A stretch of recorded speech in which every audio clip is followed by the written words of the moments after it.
നമസ്കാരം. പ്രധാന വാർത്തകൾ.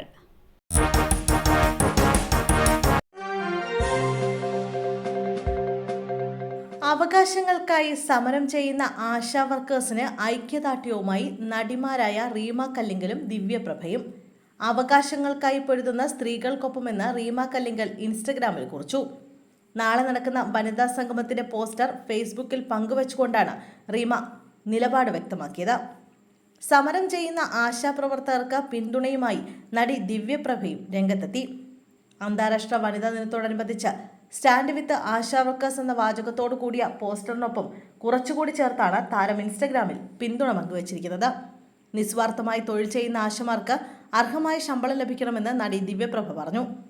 നാളെ നടക്കുന്ന വനിതാ സംഗമത്തിന് പിന്തുണയും ദിവ്യപ്രഭ കുറിച്ചു.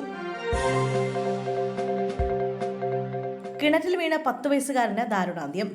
മലപ്പുറം ചുങ്കത്തറയിലാണ് ആൾമറയില്ലാത്ത കിണറ്റിൽ വീണ 10 വയസ്സുകാരൻ മരിച്ചത്. ചുങ്കത്തറ മദർ വെറോണിക്ക സ്പെഷ്യൽ സ്കൂളിലെ വിദ്യാർത്ഥി അജ്വദാണ് മരിച്ചത്. കളിക്കുന്നതിനിടയിൽ അബദ്ധത്തിൽ കിണറ്റിൽ വീഴുകയായിരുന്നു എന്നാണ് വിവരം.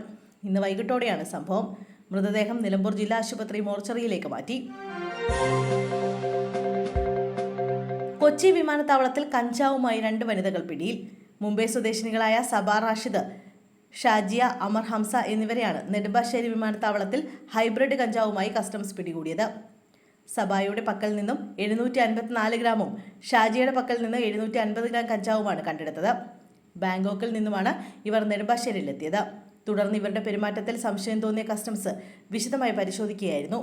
പരിശോധനയിലാണ് വലിയ പാക്കറ്റുകളായി ഒളിപ്പിച്ച നിലയിൽ കഞ്ചാവ് കണ്ടെത്തിയത്. ഇവർക്ക് രാജ്യാന്തര ലഹരിക്കടത്ത് സംഘങ്ങളുമായി ബന്ധമുണ്ടോ എന്നും അധികൃതർ പരിശോധിച്ചു വരികയാണ്.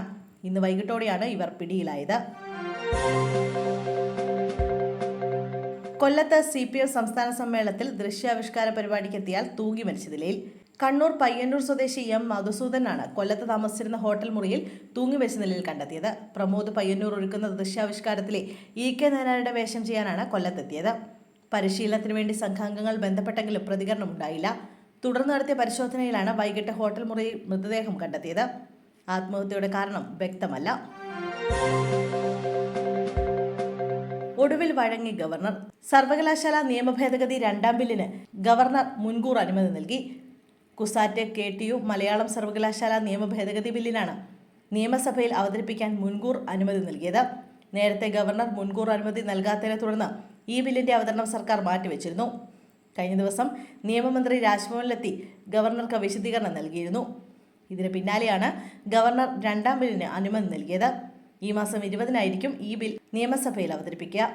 ചാൻസലറുടെ അധികാരം വെട്ടിക്കുറയ്ക്കുന്നു, പ്രോ ചാൻസലറായ ഉന്നത വിദ്യാഭ്യാസ മന്ത്രിക്ക് കൂടുതൽ അധികാരം നൽകുന്നു തുടങ്ങിയ പരാതികളാണ് ബില്ലിനെതിരെ ഉയർന്നിരുന്നത്.